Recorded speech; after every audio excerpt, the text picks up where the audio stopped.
Você está ouvindo o podcast Refutações, uma produção do grupo Investigação Filosófica em parceria com o blog Refutações. Narrações: Everton Maciel e Aline Pena.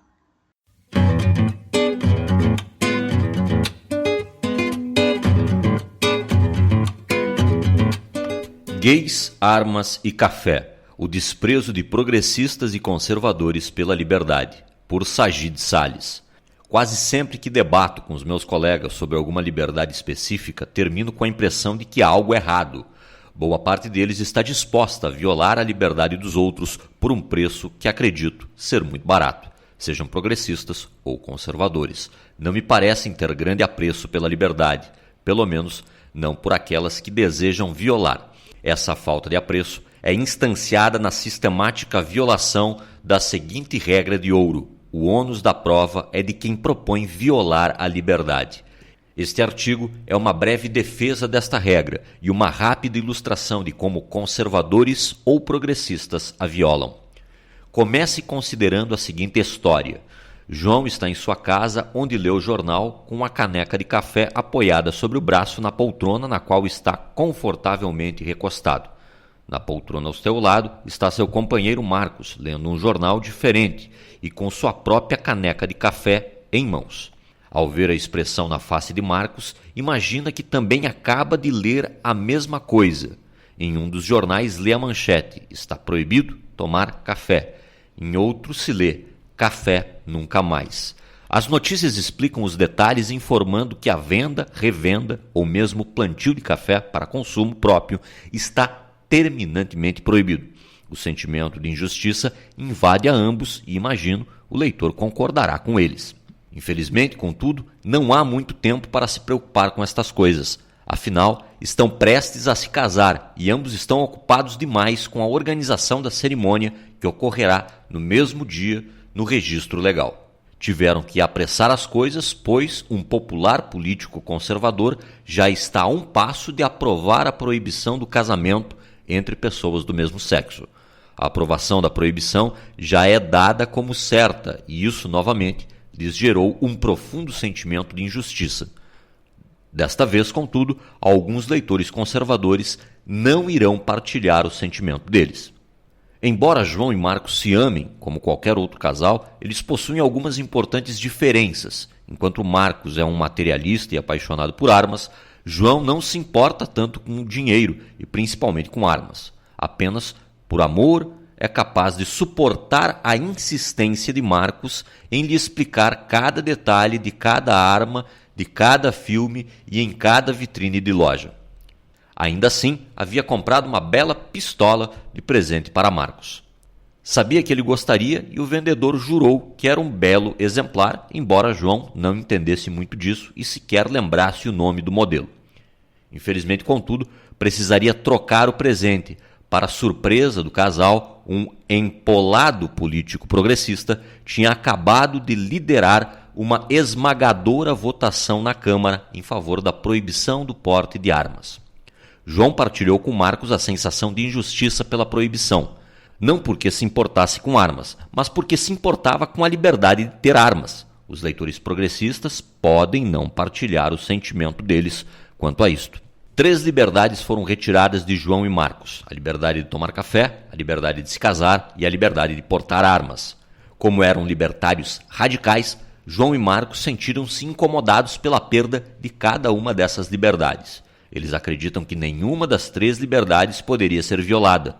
Esta crença não está partilhada por muitos dos leitores progressistas e conservadores. Bem, estou bastante seguro de que a esmagadora maioria dos leitores partilhará a crença de que não devemos violar a liberdade de tomar café. Seja você um conservador ou um progressista, imagino que esta não seja uma liberdade que deseja violar. Por outro lado, conservadores podem estar bastante contentes com a imaginada violação da liberdade dos homossexuais de se casarem, enquanto progressistas podem estar bastante seguros de que a liberdade de portar armas deve ser violada. Nenhuma novidade. Os progressistas se incomodam tanto com a arma na sua gaveta quanto os conservadores com a sua orientação sexual. Há aí um evidente problema. tanto conservadores quanto progressistas são favoráveis a respeitar apenas 2 das 3 liberdades acima. O problema é que eles discordam quanto a qual liberdade pode ser violada. Este não é um problema incomum. O conjunto de liberdades que os progressistas querem violar contém liberdades que os conservadores não querem violar. E o conjunto de liberdades que os conservadores querem violar contém liberdades que os progressistas não querem violar. Com toda a justiça, o progressista exigirá que um conservador argumente a favor de sua proposta violada da liberdade dos homossexuais se casarem. Também, com toda a justiça, conservadores exigirão que os progressistas argumentem a favor da violação da liberdade de portar armas. Aliás, é com toda a justiça que progressistas e conservadores requererão argumentos caso alguém apareça querendo violar nossa liberdade de tomar café. A moral da história é a seguinte: regra de ouro no que diz respeito à violação de uma liberdade qualquer. O ônus da prova é de quem defende a violação dela. Qualquer liberdade será mantida até que se forneçam razões para sua violação. Repare que essa não é uma regra libertária, não se trata de assumir que alguma liberdade seja inviolável. A regra apenas diz que o ônus da prova deve ser de quem deseja violar a liberdade. Eis algumas vantagens de se adotar a regra de ouro. A adoção dela permite evitar que progressistas e conservadores sejam privilegiados, pois nenhum deles poderá arbitrariamente impor suas desejadas violações da liberdade sobre o outro. Pela mesma razão, a adoção da regra evita o prejuízo de qualquer um deles em relação ao outro. Nenhum deles precisará temer a imposição por parte do outro.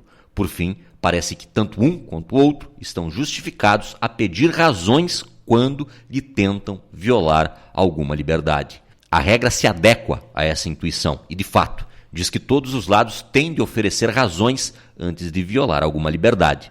Não importa se se trata de liberdade de tomar café, de casar ou de portar armas. Quem defende a violação de alguma delas terá o ônus da prova. Talvez, contudo, a adoção desta regra de ouro lhe soe como um tanto óbvia.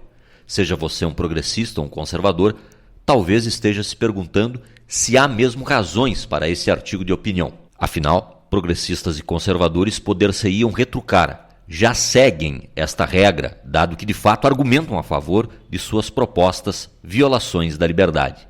Soe como soar, desconfio que, em geral, nem progressistas, nem conservadores se comportam como alguém que tenha o ônus da prova sobre as suas propostas violações da liberdade.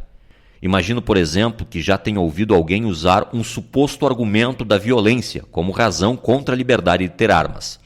Esta é uma tese empírica, que requer dados empíricos que a confirme. A mera especulação sobre o argumento da violência não é o bastante para justificar a proibição da liberdade alheia de portar armas.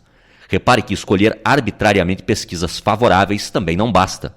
Não há pesquisas mostrando tanto que armas aumentam quanto que armas não aumentam ou até diminuem a violência. É preciso apresentar razões pelas quais só aquelas favoráveis a seu ponto de vista devem ser levadas em conta. Se levarmos a sério o ônus da prova, não podemos coibir a liberdade alheia nem por meras especulações, nem por meio de defesa que considerem indícios contrários. Considerações similares se aplicam à proibição do casamento gay. Se levarmos a exigência do ônus da prova a sério, não podemos coibir a liberdade dos homossexuais de se casarem meramente baseando-nos na nossa fé religiosa. A violação de nenhuma liberdade pode ser tratada como uma mera questão de fé. Para algo ser contado como prova, deve satisfazer alguns requisitos mínimos. Requisitos estes, suspeito, raramente são satisfeitos. Em outra oportunidade, eu já analisei exemplos de argumentos um tanto toscos envolvendo a liberdade de expressão e de minorias. Ao contrário de João e Marcos, não sou um libertário, mas defendo a regra de ouro que, se queremos violar alguma liberdade, temos o ônus da prova. A regra exige de nós apenas um mínimo de respeito pela liberdade. Só é necessário um mínimo de respeito pela liberdade das pessoas para, pelo menos, assumir a responsabilidade de mostrar que realmente temos o direito de violá-las. É claro que você é livre para ter fé e que os gays não têm o direito de se casar, para sentir-se ameaçado por gays ou por pessoas armadas ou para basear suas crenças contra os armamentistas em meras especulações. mas a efetiva violação da liberdade de se casar ou da liberdade de portar armas requer fortes argumentos a seu favor. Com o devido respeito às honradas exceções, minha impressão é que os conservadores e progressistas brasileiros não entenderam isto. De fato, me parece que ambos os grupos têm considerável desprezo pela liberdade.